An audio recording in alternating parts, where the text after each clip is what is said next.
بسم اللہ الرحمن الرحیم۔ السلام علیکم ناظرین، میں طارق اسماعیل ساگر آپ کی خدمت میں حاضر ہوں۔ جن احباب نے مجھے فون کر کے یا واٹس ایپ کے ذریعے میری کل کی غیر حاضری کے حوالے سے، میری طبیعت کے حوالے سے مجھ تک اپنی نیک تمنائیں پہنچائیں، میں ان کا دلی طور پہ شکر گزار ہوں۔ الحمدللہ میری طبیعت اب بالکل ٹھیک ہے۔ آپ کو پتہ کچھ موسم بھی ایسا ہے، کچھ عمر کا تقاضا ہے اور کچھ حالات کا تقاضا بھی ہے کہ بسا اوقات معاملات اپنے قابو سے نکل جاتے ہیں۔ ناظرین کرام، آپ کی خدمت میں ایک بڑی اہم خبر کے ساتھ حاضر ہوا ہوں۔ امریکن خبر رساں ادارے CNN کی ایک اہم رپورٹ کے مطابق، اور اس کے بعد یہ امریکن میڈیا میں بھی خبر آ چکی ہے کہ جناب باجوہ کی طرف سے اس مطالبے کے بعد کہ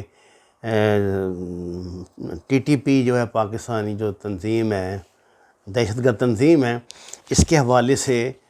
جو طالبان اپنا موقف واضح کریں اور ان پہ پابندی لگا کے ان کو گرفتار کریں اور ان کی سرگرمیاں روک دیں، جس پر امیر المومنین امارت اسلامیہ ملا ہیبت اللہ نے ایک نہ صرف 3 رکنی کمیشن قائم کیا ہے جو اس معاملے کا بطور خاص جائزہ لے گا، جس میں ایک اہم پاکستانی شخصیت کو بھی شامل کیا گیا ہے جو انٹیلیجنس امور کو بہت قریب سے دیکھتے اور جانتے ہیں۔ یعنی یہ سمجھیے کہ یہ معاملہ جو ہے وہ ہمارے ہی لوگ دیکھ رہے ہیں، بس یہ ہے کہ اوپر جو نگرانی ہے یا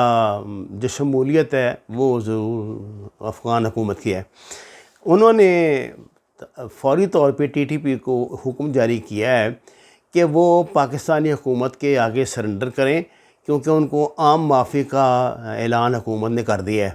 اور اب کوئی شرعی جواز بھی ان کے پاس نہیں رہ گیا پاکستان کے خلاف لڑنے کا،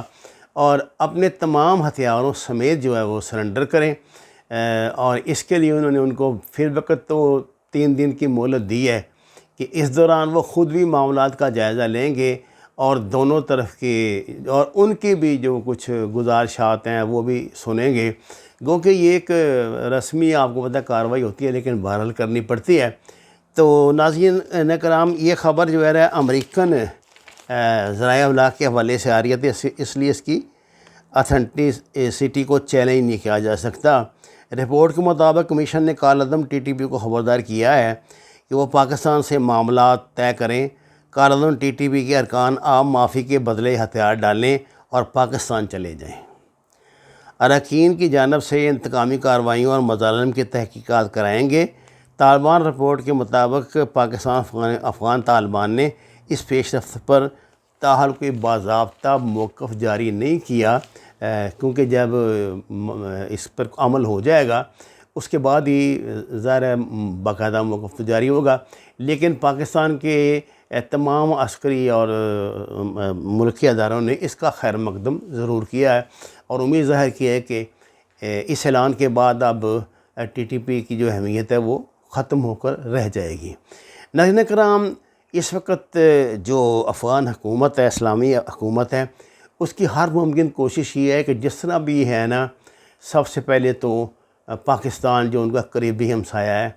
اس سے اپنے معاملات میں بالکل کوئی تناؤ نہ آنے دیں، کوئی غلط فہمی نہ پیدا ہونے دیں، کیونکہ ایسی بہت سی کوششیں آپ کو پتہ کی جا رہی ہیں۔ آپ کو شاید اس بات کا علم نہیں کہ 19 اگست کو جو افغانستان کا یوم آزادی بھی ہے، منظور پشتین اینڈ کمپنی نے ادھر سے افغان جو ہیں ریفیوجیز ان کو اکٹھا کر کے تو پشاور میں حیات آباد میں ایک مظاہرہ کروا دیا اور جناب اس میں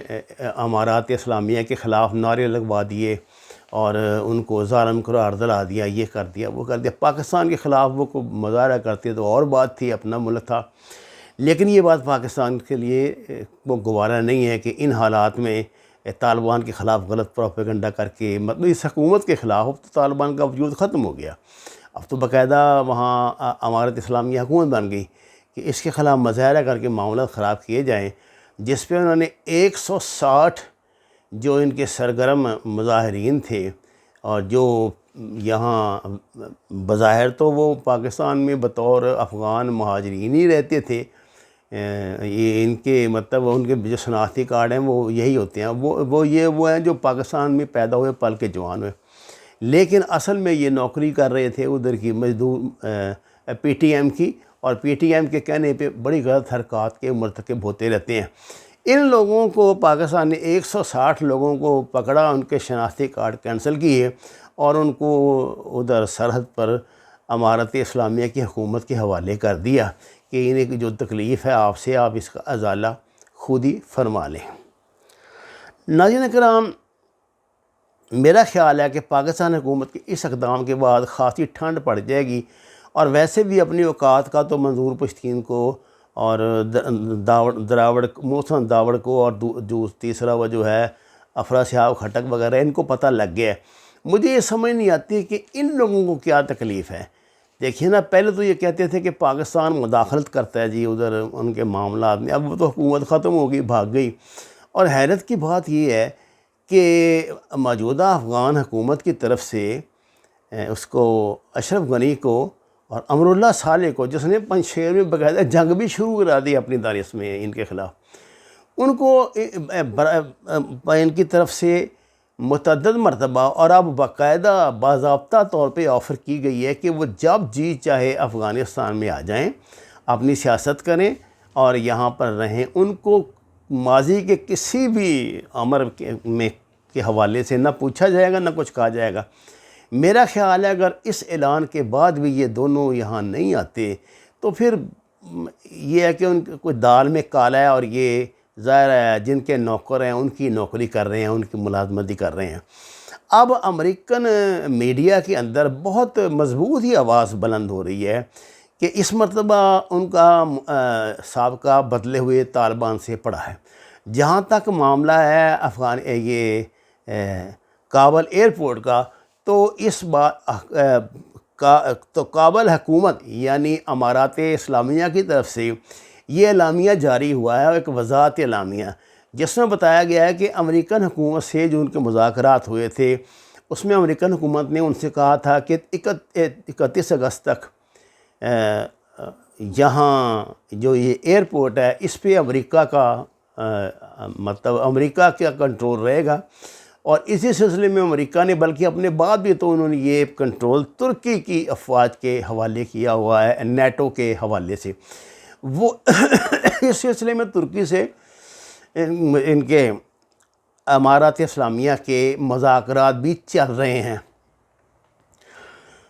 مجھے ایسے لگتا ہے کہ انہیں اس بات پہ بالآخر وہ قائل ہو جائیں گے کہ وقتی طور پہ اس معاملے کو نپٹانے کے لیے اگر صرف ترکی کی فوج حفاظت ہی کرتی ہے اور اس بات کی ضمانت ہے کہ وہ کوئی ہنگامہ رائی نہ کریں، تو اس کے بعد وہ ان کو اس سے تعرض نہیں کریں گے۔ اس طرح کے مجھے معاملات ابھی لگتے ہیں، واللہ عالم بالصواب۔ ناظرین کرام، جب تک آپ کو حقائق کا مکمل علم نہ ہو تو آپ کیسے کچھ کہہ سکتے ہیں؟ آج آپ دیکھیے نا، یہ کتنا انہوں نے آسمان سر پہ اٹھایا ہوا تھا، لوگ گر کے مر گئے جہاز میں۔ کس کے جہاز سے گر کے مرے ہیں؟ امریکہ کا جہاز تھا، امریکن پائلٹ تھے، امریکن اڑانے والے تھے، امریکن کنٹرول ہے زمین پہ۔ اور آج کا تو صفحہ ماتم بچھ گئی ہے کہ یہاں سے جن کو یہ لے کے گئے ہیں نا، اپنے بیچارے ملازمین کو، جو ان کے لیے جنہوں نے اپنی زندگیاں داؤ پہ لگائیں، اپنی عزتیں داؤ پہ لگائیں، اپنی جانیں داؤ پہ لگائیں، اور کسی نہ کسی طرح وہ اس میں بھی کامیاب ہو گئے کہ چھتر کھا کے، گھونسے کھا کے، اپنا مال و متاع سب چھوڑ کے ان کے جہاز میں بیٹھ جائیں۔ ان کو جا کے انہیں امید تھی کہ امریکہ ان کو لے کے جائیں گے، انہوں نے امریکہ لے جانے کے بجائے ان کو قطر کے امریکن جو فوجی اڈہ ہے وہاں پہ اتار دیا ہے، جہاں ایک شیڈ میں بیچارے بیٹھے ہیں۔ ان کو نہ کوئی ضروریات زندگی میسر ہیں، نہ کھانے پینے کے لیے کچھ میسر ہے۔ اور یہ بھی دنیا، اور یہ بھی جو ہمارے لبرل دہشت گرد ہیں اور سو کالڈ جو امیر ہیں، جو سو کالڈ دانشور بنے ہوئے ہیں، اس کا الزام بھی وہ یقیناً امارات اسلامیہ پر ہی لگائیں گے۔ کچھ ایجنٹ، کچھ تنخواہ دار، کچھ مستقل ملازم ابھی تک اسی چکر میں لگے ہوئے ہیں کہ دن رات ان کے خلاف جھوٹا پروپیگنڈا کریں اور خود کو سچا ثابت کرنے۔ ان میں ایک پرومیننٹ بظاہر جو خود کو تو عالم دین کہتا ہے، لیکن میرے نزدیک وہ عالم دین تو نہیں ہے، وہ عالم معاشرت ضرور ہو سکتا ہے، عالم دین تو قطعاً نہیں ہے، دین تو اس کو چھو کے نہیں گزرا۔ تو یہ اب ان لوگوں کا سہارا لیا جا رہا ہے، اور ایسا جو ہمیں آگے اطلاعات مل رہی ہیں، جس کا میں آگے آپ کو ذکر کروں گا اگلی ویڈیو میں، وہ بڑی خطرناک ہیں جو یہ لوگ کرنے جا رہے ہیں۔ لیکن یہ بات میں آج پوری دنیا کو بتا دیتا ہوں، طالبان کی طرف سے کسی بہانے کی امید نہ رکھیں، یہ بڑے پڑھ لکھ کے آئے ہیں، ان کے جو گرو ہیں نا، انہوں نے ان کو بڑا پڑھا کے بھیجا ہے۔ ہاں جی، وما علینا الا البلاغ المبین۔ درخواست ہے ہمارے چینل کو سبسکرائب کریں، لائکس دیں۔ آپ کا بہت شکریہ۔